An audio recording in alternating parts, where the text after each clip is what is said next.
अस्सलाम वालेकुम फ्रेंड्स। आप मेरे चैनल पर पहली बार आए हैं तो मेरे चैनल को ज़्यादा से ज़्यादा सब्सक्राइब करें, लाइक और शेयर करें, कमेंट करें। सब्सक्राइब करके प्लीज़ मुझे सपोर्ट करें, शुक्रिया। 1520 का वक्त था जब 13 वर्षीय हुमायूं को बाबर ने बंदक खशा का सूबेदार नियुक्त किया था। हुमायूं की उम्र कच्ची थी, लेकिन बाबर चाहता था कि वो प्रशासन के दांव पेच जितनी जल्दी सीख जाए उतना अच्छा है। इसलिए वह हुमायूं को काबुल छोड़ देने पर जोर दे रहा था। बाबर को खुद भी बहुत ही कम उम्र में पिता की अचानक हुई मौत के बाद राज्य संभालना पड़ा था। बाबर को बहुत कठिनाइयों का सामना करना पड़ा था। हो सकता है कि इस वजह से ही वह अपने उत्तराधिकारी को अचानक होने वाली किसी भी अनहोनी के लिए तैयार करना चाहता था।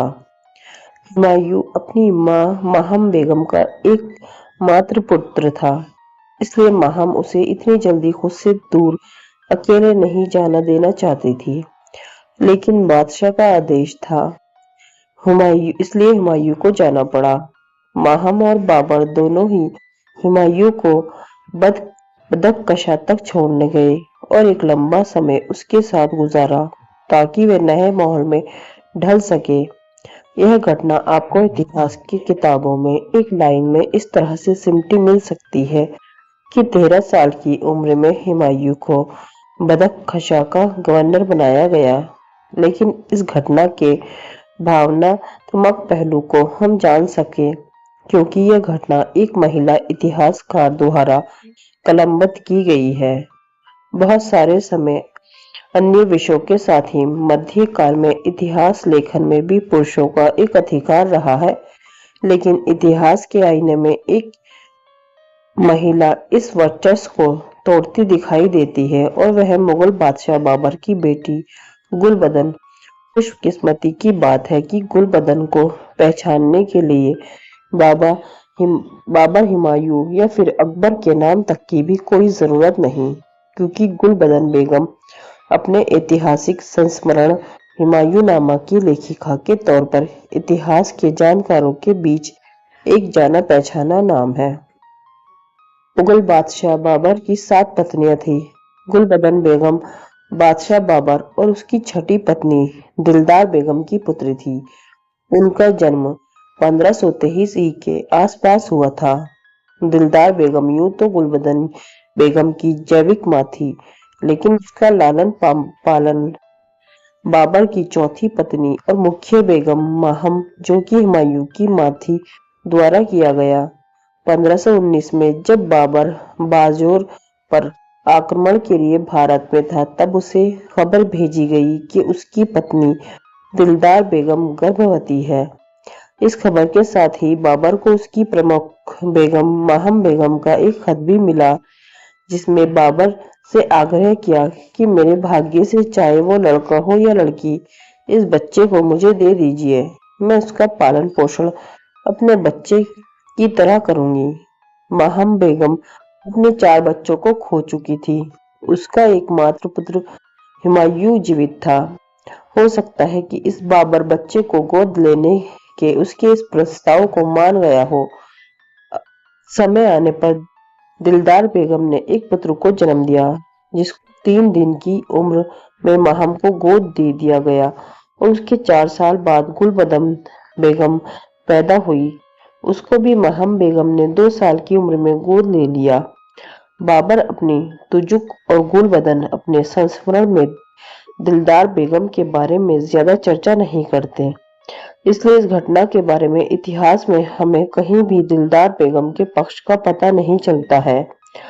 गुलबदन बेगम ने संस्मरण तथा अन्य किसी ऐतिहासिक स्रोत से दोनों बेगमों के मध्य किसी तरह के मनमुटाव की कोई जानकारी नहीं मिलती है, लेकिन ये घटना गुलबदन के बीच पद और प्रतिष्ठा की ऊंची नीची परतों की ओर एक इशारा जरूर करती है।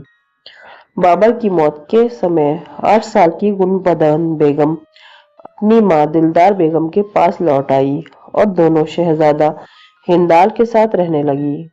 17 साल की उम्र में गुलबदन की शादी खिजर ख्वाजा से हुई, जो उसका चचेरा भाई था। गुलबदन की कितनी संतानें थी ये ठीक ठाक ज्ञात नहीं है, किंतु वह अपने एक पुत्र सादत यार खां की जिक्र अपने संस्मरण में करती है। गुलबदन अपने पिता की ही भांति पढ़ने लिखने में दिलचस्पी रखती थी, लेकिन बेगम की शिक्षा दीक्षा कैसे हुई इस बात की कोई खास जानकारी नहीं मिलती है। लेकिन बेगम एक ज़हीन महिला थी और अरबी व तुर्की भाषाओं की अच्छी जानकारी थी। गुलबदन बेगम कविताएं भी लिखा करती थी, लेकिन उनकी कविताएं संरक्षण के अभाव में गुम हो गई है।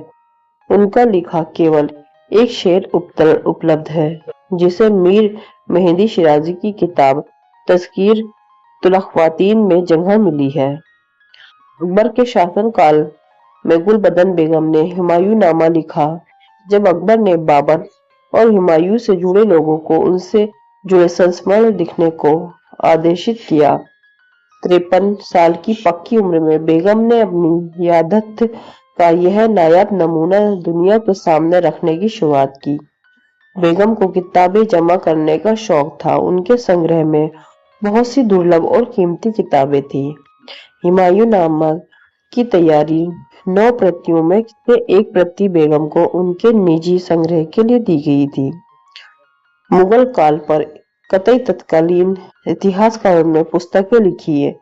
बेगम के पिता बाबर ने खुद अपने जीवन और विजयों को लिपिबद्ध किया है, लेकिन गुलबदन बेगम का इतिहास लेखन इन सब में अलग स्थान रखता है।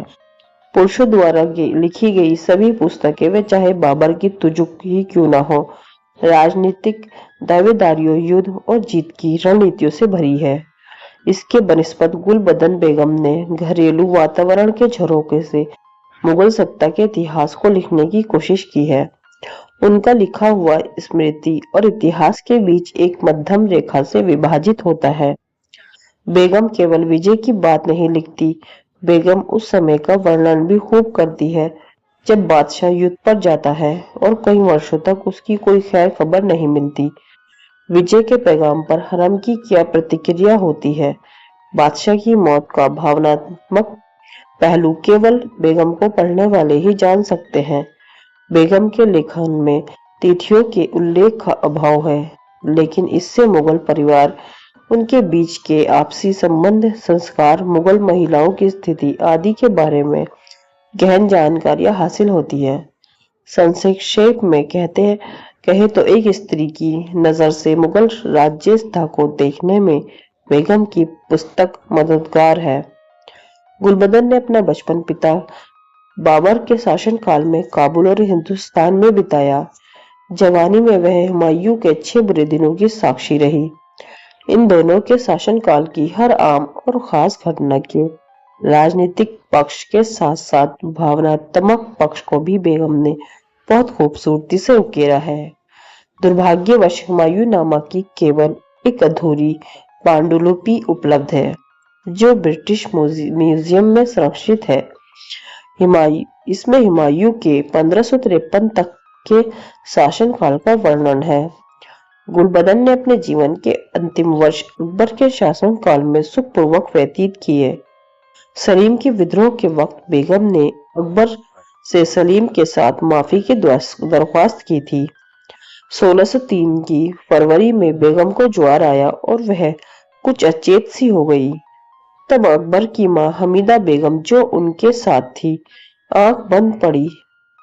बेगम को हमीदा ने पुकारा, जियो। कुछ देर बाद आंखें खोलकर बेगम ने कहा, मैं तो जाती हूँ, तुम जियो। इस तरह अंतिम आशीर्वाद देते हुए बेगम ने दुनिया को अलविदा कह दिया। अकबर ने स्वयं उनके जनाजे को कंधा दिया था, जो अकबर का उनके प्रति अनुराग को दर्शाता है। इस तरह इतिहास लेखन में महिलाओं की ध्वजवाहक गुलबदन बेगम अपनी कृति की बदौलत धीरे से इतिहास के पन्नों में स्वर्ण अक्षरों में दर्ज हो गई। फ्रेंड्स, आपको ये जानकारी पसंद आई है तो मेरे चैनल को सब्सक्राइब करें, लाइक, शेयर और कमेंट करें। शुक्रिया। अल्लाह हाफिज।